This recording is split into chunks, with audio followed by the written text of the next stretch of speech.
कामना एक middle class परिवार की लड़की थी। वह 3 बहनों में सबसे बड़ी थी। बड़ी होने के चलते घर की जिम्मेदारी भी उस पर थी। मम्मी पापा बीमार हो जाए तो उसे ही स्कूल से छुट्टी लेनी पड़ती थी। कामना पढ़ाई में होशियार थी। पड़ोस में रहने वाले पंकज से नोट्स लेकर वो अपना कोर्स पूरा कर लेती थी और हमेशा अच्छे नंबरों से पास हो जाती थी। उम्र बढ़ने के साथ साथ ही उसकी क्लास भी बढ़ रही थी। अब वह कॉलेज में आ गई थी। पंकज और कामना दोनों एक ही कॉलेज और एक ही क्लास में थे, इसीलिए एक साथ ही कॉलेज आते जाते थे। पंकज अमीर परिवार से था, इसलिए वह पैसों की कीमत नहीं समझता था। वह हमेशा अपने दोस्तों से घिरा रहता था और क्लास में न जाकर कॉलेज की कैंटीन में अपना समय बिताता था।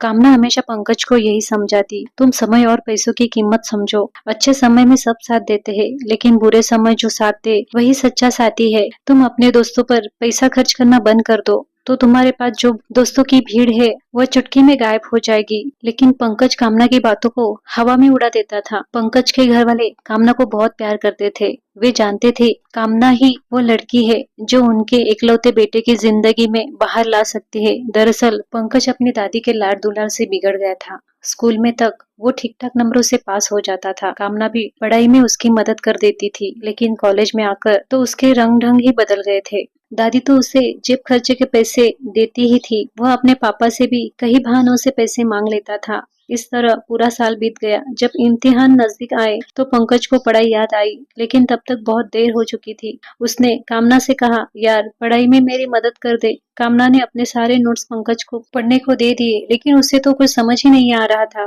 कि नोट्स में क्या लिखा है। उसकी आंखों के सामने अंधेरा छाने लगा। अगर वह इस साल फेल हो गया तो सभी उसका मजाक उड़ाएंगे। पापा और दादी भी पैसे देना बंद कर देंगे। पूरे इम्तिहान के दौरान पंकज बहुत खामोश रहा। उसने अपने दोस्तों से मिलना भी बंद कर दिया, लेकिन अब पछताने से क्या होता। कीमती समय तो निकल गया था। इम्तिहान का रिजल्ट आ गया। पंकज सिर्फ एक सब्जेक्ट में पास हुआ था, बाकी सब में फेल हो गया था। घर में सबसे डांट पड़ी और कामना का साथ अलग छूट गया। कामना फर्स्ट डिवीजन में पास हुई थी। उसने फिर भी पंकज को समझाया, तुम अभी भी मेहनत करके पास हो सकते हो, बस अपने चापलूस दोस्तों का साथ छोड़कर पढ़ाई में ध्यान लगाओ। तब तो पंकज ने चुपचाप कामना की बात सुन ली, पर कुछ ही दिनों के बाद पंकज का वही रवैया शुरू हो गया। अब तो कामना ने उस पर ध्यान देना ही बंद कर दिया। पंकज की दोस्ती इस साल कॉलेज में आई नई लड़की रीना के साथ हो गई। रीना देखने में खूबसूरत थी, लेकिन उसकी दोस्ती पंकज के अलावा और भी कई लड़कों से थी। उसका काम लड़कों के साथ घूमना फिरना और उनसे गिफ्ट लेना था। रीना अपनी सहेली के साथ एक कमरे में रहती थी।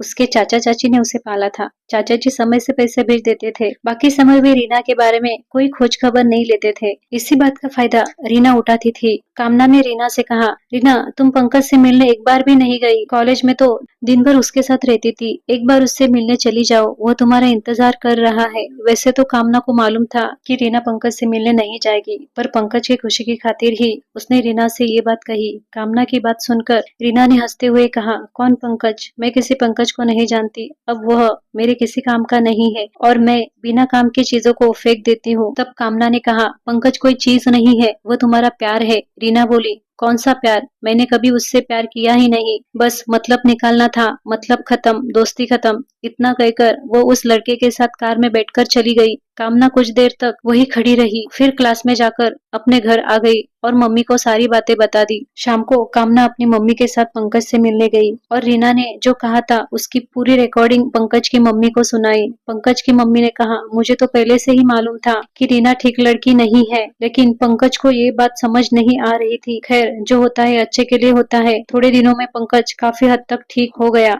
और थोड़ा थोड़ा बोलने की कोशिश भी करने लगा। पंकज की जिद पर उसके मम्मी पापा उसे कॉलेज लाए। पंकज एक बार रीना को देखना चाह रहा था। कॉलेज में आते ही उसकी नजर रीना को ढूंढने लगी। तभी रीना अपने नए दोस्त के साथ कैंटीन से निकल रही थी। रीना को देखते ही पंकज खुश हो गया। उसे लगा कि रीना उसके पास आएगी और न मिलने का अफसोस करेगी, लेकिन रीना ने पंकज को देखकर भी अनदेखा कर दिया और उसके सामने से निकलकर अपने नए दोस्त की कार में बैठकर चली गई। पंकज की आंखों से आंसू निकल पड़े और वह धीमे से और लड़खड़ाते कदमों से अपनी गाड़ी की ओर चल पड़ा। रास्ते भर वो रोता रहा। उसकी मम्मी ने भी कहा, बेटा जी भर कर रो ले, ऐसे रिश्तों पर आज के बाद आंसू मत बहाना। फिर उन्होंने कामना द्वारा दी गई रीना की रिकॉर्डिंग सुनाई। रिकॉर्डिंग सुनकर पंकज फुट फुट कर रोने लगा। उसकी मम्मी ने कहा, अच्छा हुआ कि मतलबी रिश्ता खत्म हो गया, ऐसा रिश्ता ज्यादा दिन तक नहीं चलता। कॉलेज से लौटते हुए पंकज के पापा ने कार कामना के घर पर रोक दी। उनका तो पहले से ही वहां आना जाना था। पंकज को देखकर कामना ने जल्दी से उसका हाथ पकड़ा और कमरे में ले आई।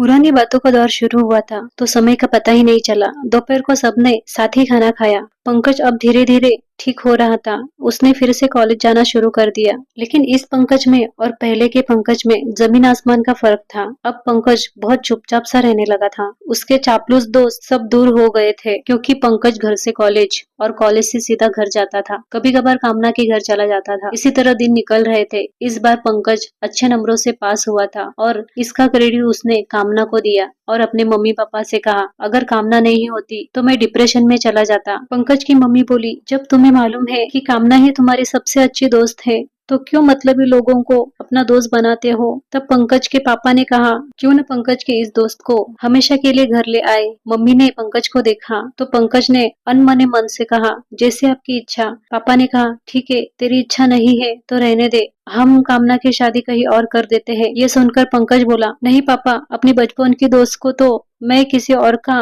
नहीं होने दूंगा। वैसे भी इसी की कीमत मैंने काफी समय बाद जानी है। पंकज की बात सुनकर मम्मी ने गैलरी से एक गुलाब तोड़कर पंकज को देते हुए कहा, ये गुलाब कामना को दे आना, हमारे लिए तो आज ही वैलेंटाइन डे है। इसके बाद पंकज का परिवार कामना के घर की ओर चल दिया। वहां पहुंचकर पंकज की मम्मी ने सारी बात कामना के परिवार को बताई। पंकज ने गुलाब कामना को दिया। सबने एक दूसरे को बधाई दी और कामना की बहनों ने गुलाब की बारिश करते हुए पंकज से कहा, हैप्पी वैलेंटाइन डे।